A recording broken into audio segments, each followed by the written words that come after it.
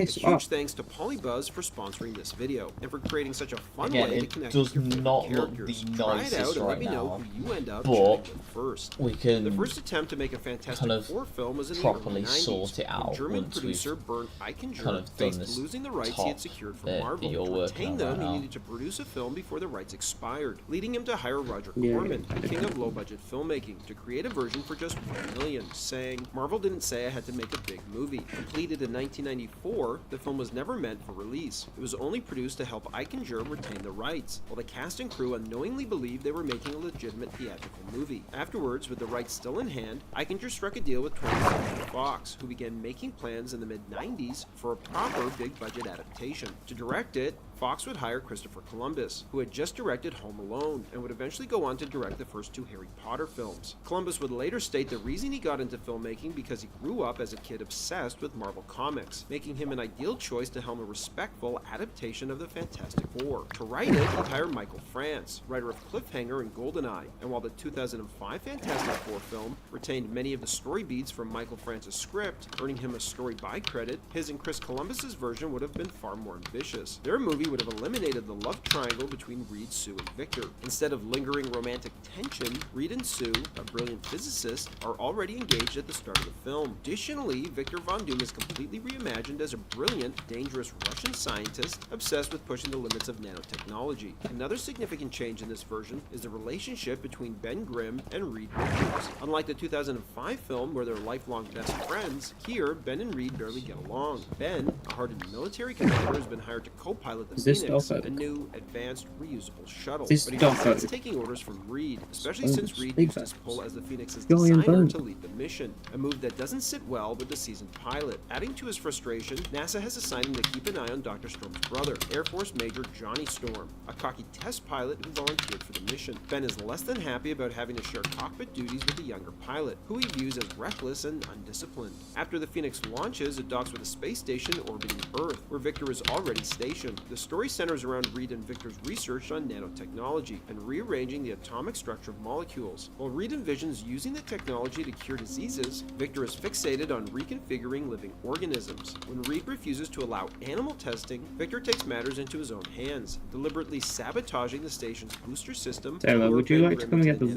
volume? testing chamber so that he can experiment on a living thing. As Reed, Johnny, and Sue rush to rescue Ben, they all end up being exposed to the experimental technology, unknowingly setting the stage for their transformations. Meanwhile, Victor's reckless experiment causes the station to fall out of orbit, and as the team escapes in a shuttle, Victor is seemingly left for dead, only to fall into the nano chamber just before the station is destroyed in Earth's atmosphere. Upon returning to Earth, the team is quarantined as they develop strange new abilities, while the government declares them dead, issuing a cover story that they were lost to cosmic rays, a nod to the original comics. Meanwhile, a terrorist group called the Enclave plans to bomb a half-finished skyscraper during the New Year's Eve celebration in Times Square. Learning of the plot, Reed convinces the others to escape and stop the attack. Using their newfound powers, they thwart the bombing, making their public debut as heroes. The media dubs them the Fantastic Four. Embracing their new roles, Reed purchases the top floors of the skyscraper where the attack was prevented, establishing it as their new headquarters. Meanwhile, the space station crashes into the mountains of Latveria, where Victor emerges transformed. His armor is described as streamlined with endless alien features, heavily influenced by H.R. Geiger's biomechanical aesthetic. No longer just a man, Victor has been rebuilt into a hybrid hybrid of flesh and machine. When Victor looks in the mirror, he sees a horribly disfigured face. But when the perspective shifts to objective reality, it's revealed that his narcissism has warped his perception, and he actually bears only a small scar on his cheek. Using the nanotechnology, Doom seizes control of the country and crowns himself its absolute ruler. With grand ambitions to reshape the world in his image, he builds an army of Doombots and marches on the UN, declaring the world's leaders unfit to rule compared to him. Doom demands the world's leaders surrender to his rule or face annihilation, dramatically destroying the United Nations building to prove his power. As the world reels in shock, Reed watches the broadcast and realizes Doom is Victor, now more powerful and more unhinged than ever. With no time to waste, the Fantastic Four race to stop him. Doom's master plan is as grandiose as his ego. After capturing the team, he imprisons Johnny in a pressurized chamber that forcibly harnesses his abilities. By absorbing vast amounts of heat, Johnny becomes the core of a massive, unnatural storm that superheats the ocean, larger than any in recorded history. A hypercane, as Doom calls it. This cataclysmic storm is set to slam into the US East Coast, wiping out entire cities in a display of Doom's might. In a twisted act of manipulation, Doom tempts Ben with a cure, offering him the chance to become human again, an element later recycled in the 2005 film. But when the team unites for one final battle, Ben makes the ultimate sacrifice, choosing to undo his cure and permanently remain the thing to help stop Doom. With their combined strength, the Fantastic Four overcome Doom, preventing global catastrophe and securing their place as Earth's defenders. In the aftermath, the newly bonded family of heroes comes together to celebrate a hard-earned victory at Reed and Sue's idyllic wedding, marking the beginning of their legacy. Allegedly, Columbus wanted a real-life acting couple for Reed and Sue Richards, and eyed Dennis Quaid and then Meg Ryan for the roles, while Alan Rickman and Jeffrey Rush were both rumored for Dr. Doom. Francis' draft of the Fantastic Four screenplay skillfully incorporated numerous nods to the original comics, providing ample fan service. And while it took creative liberties, the script was generally pretty faithful to the source material, ambitious in scope and infused with humor, courtesy of Christopher Columbus. Even Dr. Doom was portrayed in a manner faithful to his comic book counterpart, complete with his grandiose monologues. So what went wrong? Michael Francis' screenplay was a sprawling 160-page epic, teeming with action sequences. However, translating this ambitious vision to the screen posed significant challenges, bringing to life the diverse abilities of the team members with the limitations of 1990 CGI, plus the plethora of action scenes in the film, would have required costly practical and visual effects to bring them to life. Estimates placed the production budget at a staggering $165 million, a hefty sum for an unproven franchise at the time, and a number that would have made it one of the most expensive films of the 90s. Faced with these financial constraints, director Christopher Columbus decided to step down as Fox would hire Sam Hamm, writer of Batman '89, to come in and rewrite the film script in an effort to reduce the budget and scope of the film. In Hamm's rewrite, the tone shifts towards something much more campy, characterized by numerous bad puns and one-liners, particularly from Dr. Doom. In this version, Victor, with the surname Van Damme, has lost an arm and seeks to regenerate it using nanotechnology, reminiscent of Dr. Connor's storyline in the Spider-Man series. After his transformation into Dr. Doom, he becomes overwhelmed by the nanomachines, which possess their own agenda, similar to Doc Ock's mechanical arms controlling him in Spider-Man 2. Doom's plan involves capturing the Fantastic Four to harvest their nanomachines, aiming to create a more stable body for himself. He then intends to merge with the Baxter Building, planning to expand over the city and eventually the entire world. Are you coming up to get the final little bit? Come and go on the project, each bringing a comedic background that align with the film's new lighter tone. From Peter Segal, director of Naked Gun 33 and a Half and Tommy Boy,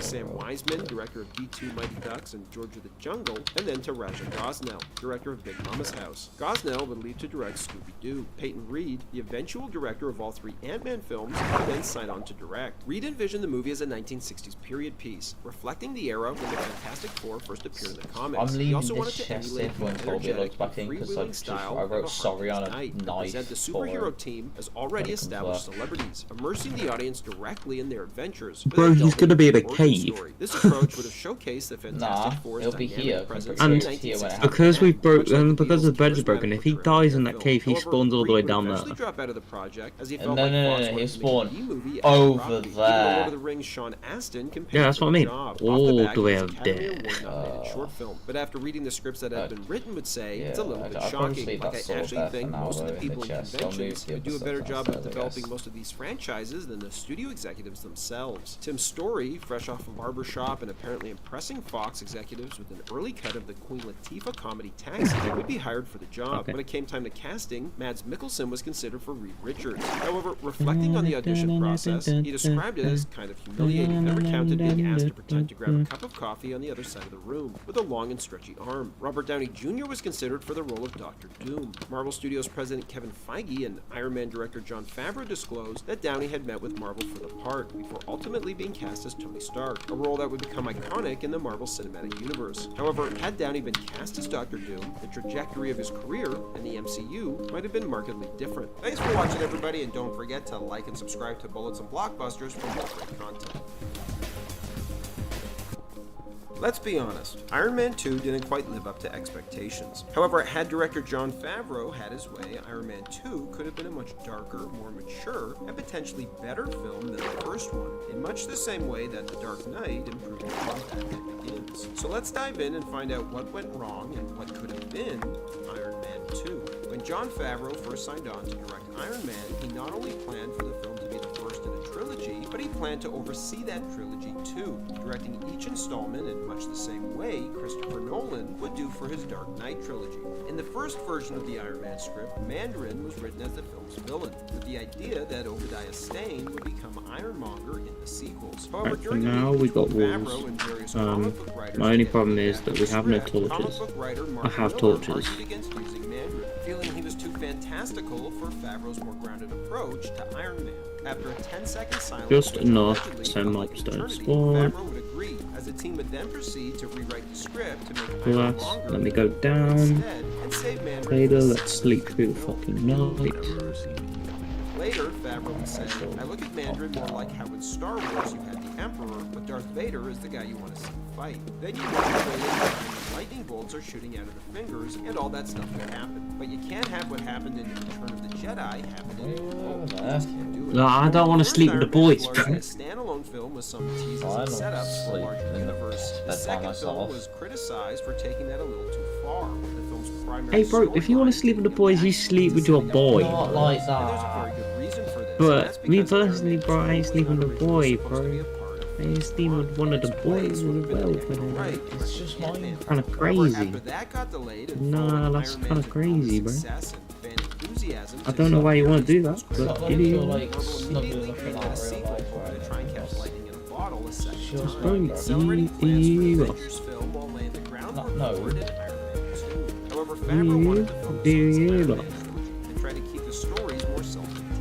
Probably need to go on Oh, what's the enchantment table saying nowadays? It's in the thingy.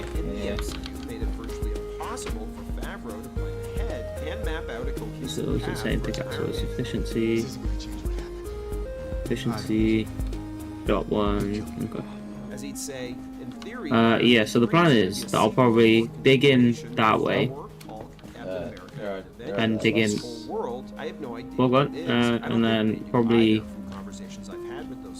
Compounding matters was the fact that Yeah. Iron Man 2 was incredibly rushed, as only days following Iron Man 1. Yeah, what I might do is dig in this way. Marvel announced that a sequel Go down.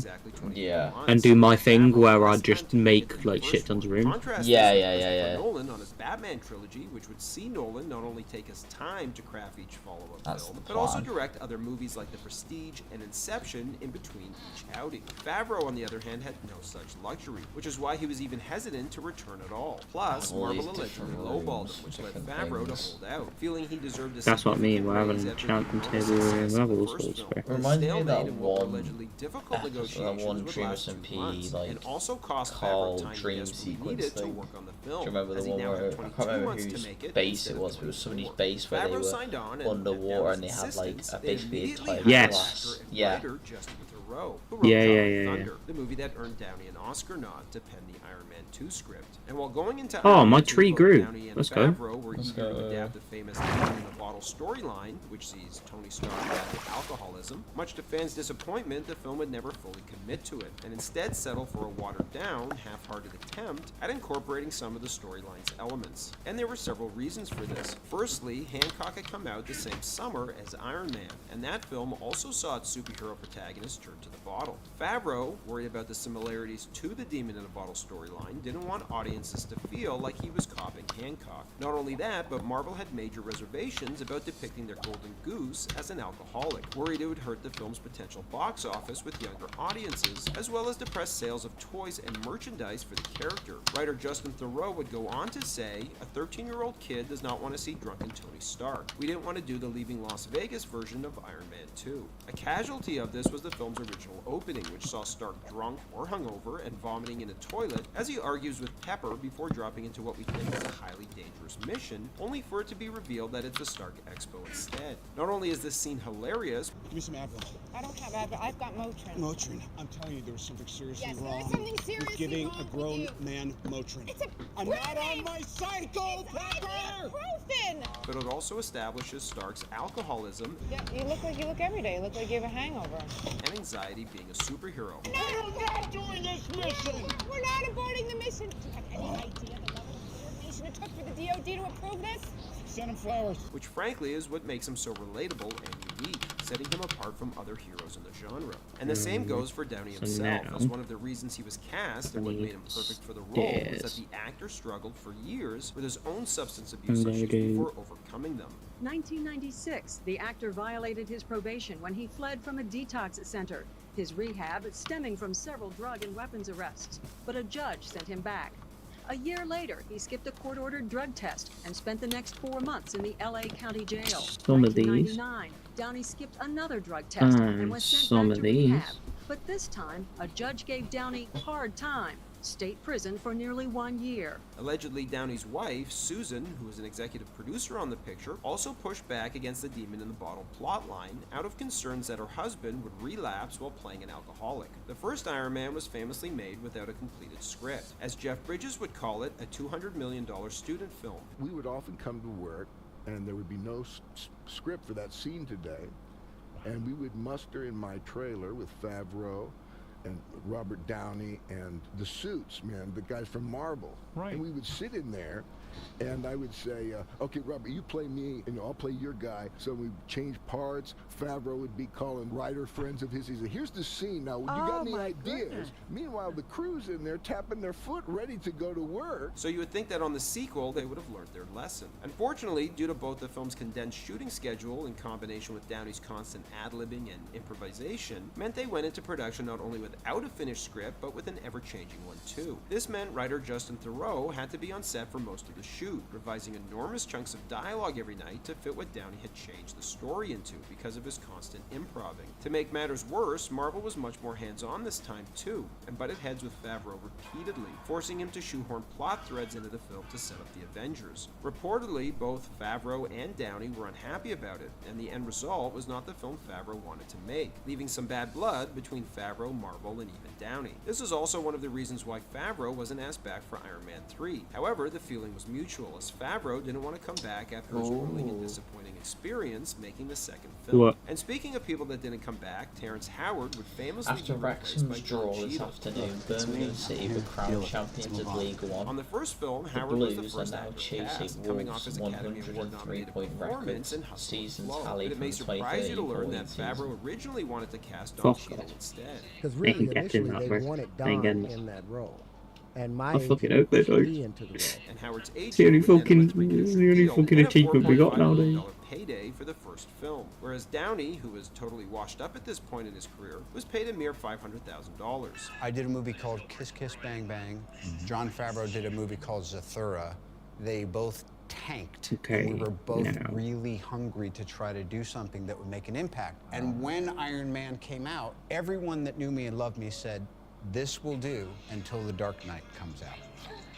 And because of Downey's history and lack of star power at the time, Oh, no, we're not ready for you yet, sir. Will you please go back out, wait with the others? Marvel was very hesitant to cast him, leading Howard to allege that he offered to take a $1 million pay cut from his salary if they cast Downey. And while Howard was certainly no slouch in the finished cut of the film, it's clear that one of the main reasons for the film's success was Downey's incredible career-revitalizing performance, which is why for the sequel he asked for a much-deserved raise. Now Terrence Howard will tell you that to pay Downey on the second film, Marvel cannibalized his salary. The person that I helped become Iron Man, when it was time to re-up for the second one, took the money that was supposed to go to me and pushed me out. And I called my friend that I helped get the first job and he didn't call me back for 3 months. And while it's true that the studio did go to Howard's agent with a new and heavily reduced offer, the reason Howard gives to pay Downey is not exactly correct. On the first film, Favreau was unhappy with Howard's performance and spent a lot of time during editing trying to find what he felt were usable takes of Howard, eventually recutting and reshooting scenes he was in. In addition to this, it's alleged that Howard was difficult to work with. As a result of this, on the second film, Favreau instructed writer Justin Theroux to minimize Colonel Rhodes' presence in the film. Once Marvel got wind of this, however, they didn't think it made sense to pay Howard even more than he made on the first film to appear in a significantly smaller role, and thus went to the actor with a lower salary offer. Second time they came and they said, we think the movie will be successful with or without you. So instead of the $8 million that we've said we're going to pay you, we're going to let you come back for $1 million. What exactly happened next isn't publicly known, but either Howard balked at the idea and quit, or was fired. The role would then be beefed back up before being offered to Don Cheadle, who would only have an hour to decide if he wanted to take it or not. They called me. I was at my daughter's birthday party, a laser tag game. You know, it was a 6 or 7, I think 6 picture deal. At least, and, right? you know, you do the math. That's like 12 years. Yeah, sorry, I was just looking at. I said, I'm at my daughter's Sorry. birthday party. They said, well, we need you to do it in an hour. I'm like, I just got here. They're like, oh, take 2 hours. And speaking of offers being given to actors, Emily Blunt was originally offered the role of Black Widow, but had no choice but to turn it down as she had scheduling conflicts with Gulliver's What do you think so Travels, far? which she was contractually obligated to do. And you can tell she's still bitter about it to this day. You were offered the role of Black Widow in the Marvel series. Yeah. And that's a great role for Scarlett Johansson, but that would have been a great role for you too, and a slam dunk big role. Mm-hmm. But you had to turn it down because you're so fucking busy that you were doing Gulliver's Travels at that point. No. I actually do want to clean up the story on Gulliver's Travels. I was contracted to do Gulliver's Travels. I didn't want to do Gulliver's Travels. Then there was Mickey Rourke, who, like Downey before him, also had revitalized his career, coming off as a probably a bit of everything, I'll be honest. performance in The Wrestler. And just like Downey on the first film, Marvel was hesitant to cast him. Favreau, however, urged Marvel to trust him, just like they trusted him when he pushed for Downey, arguing that Rourke was perfect for the part of Vanko, The little precisely jumper. because his career path mirrored that of Downey. It's like your celebration Further served as was- a parallel to the similar journeys of both Vanko and Stark. After It's Downey the- spent Yeah, awards yeah, trying to celebrations. convince Rourke to My do it, he celebrations finally sick. showed up for a meeting Yay. with 3 demands. His character had to keep his hair in a samurai bun, Yeah. speak with a I Russian found out the accent, whole- and he had to have a bird on his shoulder. That is the only A bird. frustrating bit about an elevator. My bird. I can get you a bird, I can get you 10 birds. I want my bird. All 3 demands would be met. However, Marvel wouldn't meet his salary. Alright, mobs are about to spawn, so I'm going to go and After sleep. balking at it, Downey agreed to kick in a portion of his $10 million payday to help meet Rourke's asking price. From here, Rourke would pour himself into the role and steep himself in Russian prison culture. However, after he saw the film, he would be disappointed to learn that a lot of his scenes were left on the cutting room Hello. floor, and suggested that Favreau didn't have any balls for letting Marvel cut out the bulk of Okay, his I won't performance. be too far away, but I want to look at block space break. Yeah, block space. Block space. To be a one-dimensional bad guy, and that's boring. Rounding out the film's I think cast the was Sam best bit Rockwell as about Justin what Hammer, we've done who was with the originally war, right, Favreau's is that first if choice any to random play Tony person Stark, joins, we're but lost far the enough role away following where it Downey's will take them incredible screen test. a hot minute for us to find. Become Iron Man. It was God's will. You say that, but we're only 1,000 blocks away from spawn. Yeah, but by the time they get here, like, we're prepared to just claw them. True It's that. worth noting that in early I've versions also of the found Iron out Man that 2 we've got script, infinite Justin food Hammer and would infinite fuel. villains in How? addition to Whiplash, like Help. Ghost, before the Oh, end of the yeah. And unlike the Like version help. of Ghost we'd eventually But get I in am going to Ant-Man use it and for the fuel Wasp, though. where her powers So, are a result of the quantum coal-wise, Iron Man 2's version of Ghost would we have don't stayed have more to true waste the it. comics, with the character's powers coming from an advanced tech suit in Hammer Industries. Sam Jackson, who Bro, showed it up does as a cameo 20 as Nick fucking- Fury at the end of the first film, almost didn't come back, which would have thrown a real wrench into Marvel's plans for building towards the Avengers. Well, I only did it for like a few minutes, and I'm not real sure that I'm going to have the opportunity to do that again, because we were having some difficulties. Is it something that you would Just like to 'cause do again? we don't I have would love food to at do the it. I'm moment. not sure that they would love for me to do it. It seems as though they're having money problems. No, okay. They're caught up in the economic crisis also. Kind of my only food source. Eventually, they come to terms, as it would have been a huge L for Marvel to introduce Sam Jackson as Nick Fury in Iron Man 1, only to have to recast him in the second film, especially considering what happened with recasting Terrence Howard and even eventually Edward Norton as the Hulk. Iron Man 2 also originally had a different ending to Stark's fight with Vanko. In the original ending, after Stark and Rhodes defeat Vanko and his drones, Vanko dies by suicide by blowing up his suit, along with the defeated drones, hoping to take Stark, Rhodes, and Pepper down with him. He ends up failing on all counts as Stark races to save Pepper, rescuing her in the nick of time. The original ending, however, sees Vanko hold Pepper hostage. To understand how they defeat him, though, we first have to go back to an earlier deleted scene that sees Tony toss a bomb he created to Pepper. Bro, the whole point of me going down there, I'm so glad I got sticks actually. Because the whole point of me going all the way down there was so I could get an axe. I didn't get an axe. I can bring you an axe. Favreau ended up changing the scene. No, I've got one. Had it stayed in, it would have been another example of how Tony constantly upgrades his suit after discovering its weaknesses in the field. How'd you solve the icing problem?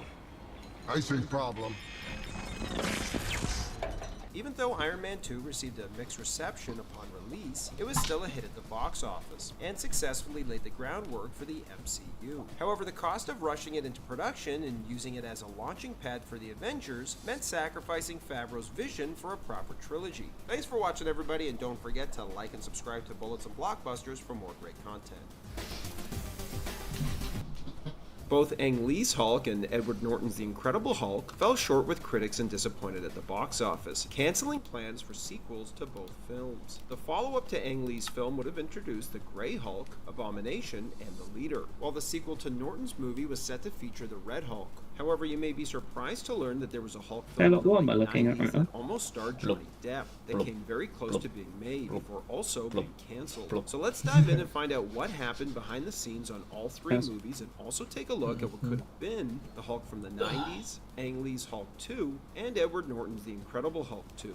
In the early 90s, Terminator and Aliens producer Gale Ann Hurd auctioned the Hulk movie rights from Marvel before setting up the project at Universal Studios. As a fan of character-based movies, Hurd was drawn to making a Hulk film because she felt it was less a superhero story and more a character piece about a man struggling with a dual identity. Of course, to write it'll be it, quite Hurd and late. Stan Lee hired first-time screenwriter John Turman, who impressed the pair with his comic book knowledge. I am most likely going to try and go play some sneakers Pitted tomorrow. the Hulk against General Ross in the military. Turman wanted to set Seeming the that film I'm in not a treating military Abby tomorrow. installation and saw the movie as a Jekyll and Hyde at Los Alamos. She had, and while he pushed she's to got incorporate plans, Hulk's so I father said as that's the source absolutely of fine. Bruce's pain and anger, Pretty the much, studio I rejected choose the you idea. on your Turman timetable, worked on the not script mine. for nearly 2 years, turning in an insane 10 drafts. I just none work of them my apparently timetable satisfying into it. Universal. This led producer Gale Ann Hurd to hire her husband, Jonathan Hensley, to take over after the Rocketeer's Joe Johnson was brought on board to direct, as the two men had just worked on Jumanji together, and Universal hoped to recapture that film's success. However, several of Turman's ideas would eventually end up in the finished film. Before we get there, though, Hensley would completely rewrite Turman's script, and his version of the film was not only radically different, but came very close to being made.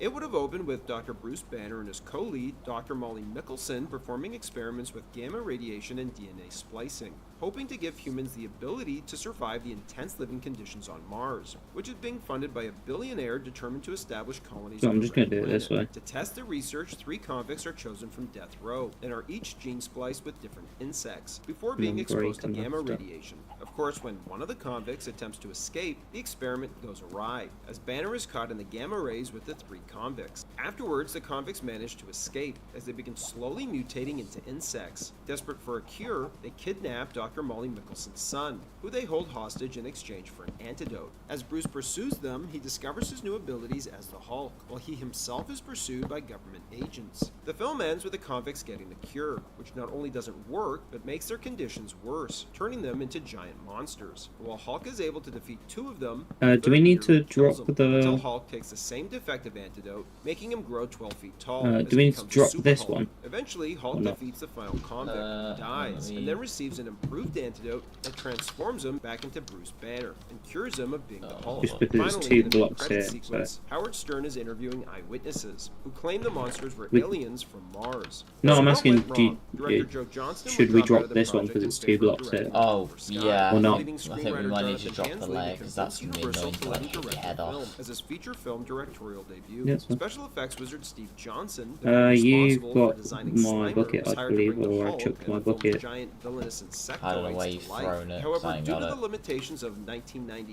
As in, I've CGI, chucked it in the plan one of was the to use chests, men I in think. suits and Right, animatronics I for should go those have a shots. Reserving CGI for wide shots If where not, the it's Hulk fine, and 'cause there's only insectoids 3 needed on. to perform actions that couldn't be done practically, similar Yeah, to that's Jurassic true. Park. Like in this shot that features an animatronic T-Rex before it backs out of the frame and then returns as a CGI T-Rex walking towards the other truck. Johnson and his team got very far along building some absolutely huge animatronics, even completing the film's 30-foot-tall, fully animatronic Super Hulk for the film's climax, as well as developing an inflatable technique to show Banner Cheap. transforming Hello into the there. Hulk. And while Greg Sporleader from The Rock and Lynn Red Williams from Mortal Kombat would be cast as two of the convicts, nobody was everly formally cast as the Hulk, although Johnny Depp he was said it reportedly back. the top choice to star in the film. Hello, my Unfortunately for friend. all involved, You're my Universal would get friend cold now. feet over both the film's ballooning I budget, named which soared to thee. over 100 million, as well as Floof. having a first-time Floof, director in come Jonathan back. Hansley helm such an expensive production with zero experience. After spending $20 million, Universal Charlie, why shut does down the everything film I to do retool love the leave script me? and reduce the budget. From here, the script would be rewritten by a number of different writers until Ang Lee would join the project For your to give it sake, some much-needed direction as in the my friend, 2000s. I'm Turning not, out nah. the script market. And by this time, CGI had advanced far enough that Lee chose to use motion capture to bring the Hulk, even performing it himself. To play Bruce Banner, Ang Lee wanted Billy Crudup, who would go on to play Dr. Manhattan in Watchmen. CG renderings of Crudup as Hulk were even created before the actor changed his mind and dropped out of the project. He'd be replaced Some by things in Eric life Bana, just who deserve to described stay the shoot as unanswered. ridiculously serious, with the set being silent and Facts. morbid in a lot of ways, as Lee told him that they were making a Greek tragedy. Famed critic Roger Ebert would commend Lee for actually trying to deal with the issues in the story of the Hulk, like his relationship with his father, instead of simply cutting to brainless visual effects. While the split-screen technique Lee used to cinematically mimic comic book panels was met with a mixed response. The problem with Hulk is it came out hot off the heels of Spider-Man, as many fans went in expecting, whether consciously or not, a similar type of movie. But instead they got a glum, abusive father-son story about repressed trauma. Even before Hulk came out, one of the film's screenwriters, James Schamus, called up Ang Lee after seeing Spider-Man and told the director, "I think we're in trouble," feeling that Spider-Man had established the template for the new superhero movie genre, which Hulk deviated from considerably. And while Hulk opened to strong box office numbers, showing that audience interest was there, ticket sales fell off dramatically and the second moved ahead with planning a sequel. And it would have seen Bruce Banner take refuge on a Native American reservation that had been suffering the toxic effects of gamma radiation, which Bruce learns is from illegal radioactive dumping nearby that the government has covered up. Allegedly, Talbot would have returned, having survived his injuries in the previous film, thanks to Samuel Stearns, who, after experimenting on himself, transforms into the leader, giving himself greatly increased mental abilities. Desperate to get revenge on Banner, Talbot volunteers to be the prototype for the military's Gamma Super Soldier program, an experiment conducted by Stearns that transforms Talbot into the Abomination, using DNA from Bruce. Meanwhile, Banner continues to struggle with his inner demons, resulting in the emergence of the self-absorbed and morally ambiguous Grey Hulk, who is intelligent, cunning, and articulate, but not as strong as the Green Hulk, nor fueled by rage. As Bruce's Grey Hulk personality threatens to overtake his body and personality completely, he must fight to bring back the Green Hulk in order to save the reservation from Abomination and the leader. After the mixed reception to Hulk, Marvel Studios reacquired the film rights to the character, and Universal retained the distribution rights. And with the recent launch of the MCU with Iron Man, Marvel felt it best to deviate from Ang Lee's style and reboot the Hulk to make it stylistically closer to the tone of Iron Man.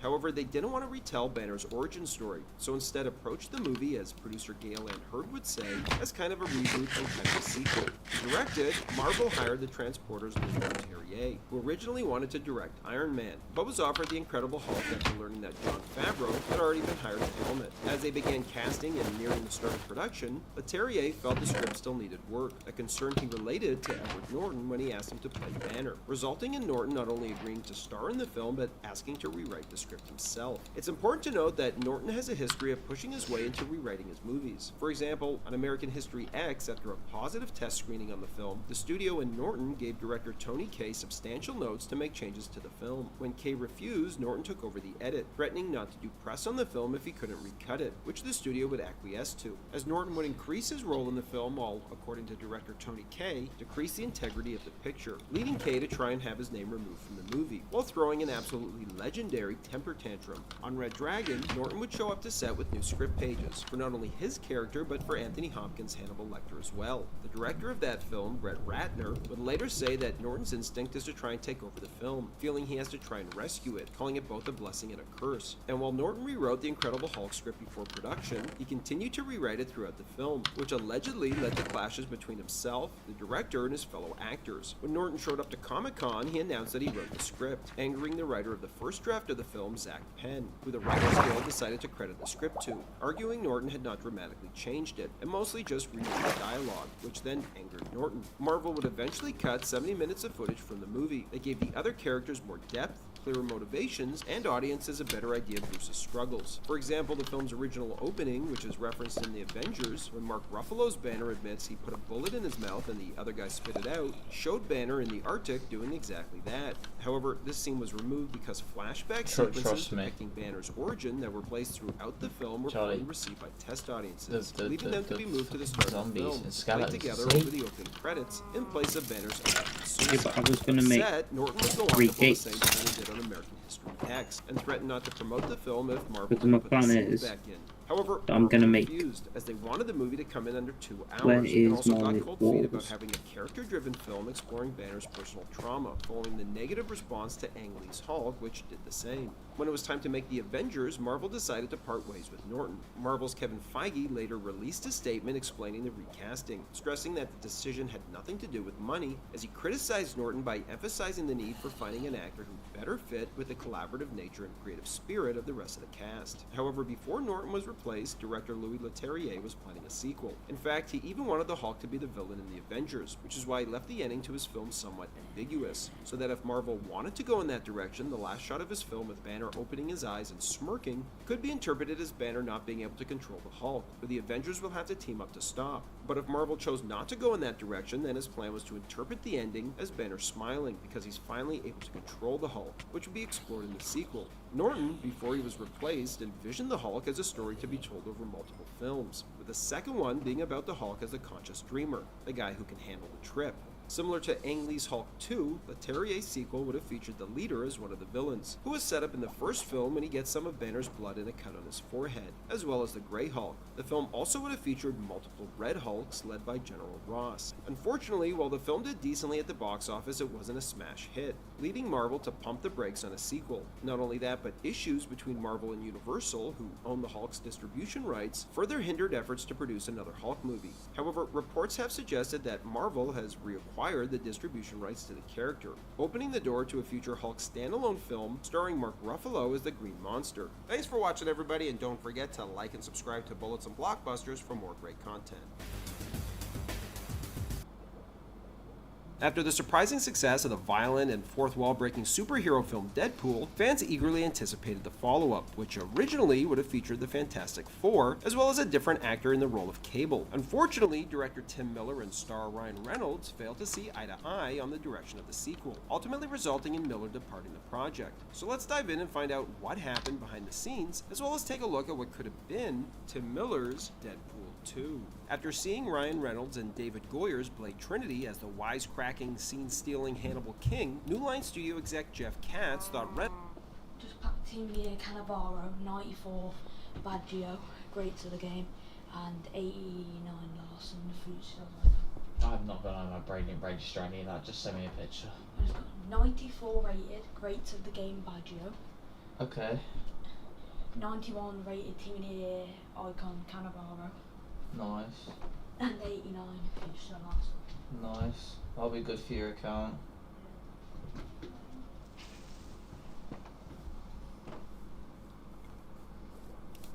Stream, I'm gonna be real, I'm ending it there. Holy fuck. Nearly 4 hours. Smash like. Go to bed. If you're in the UK.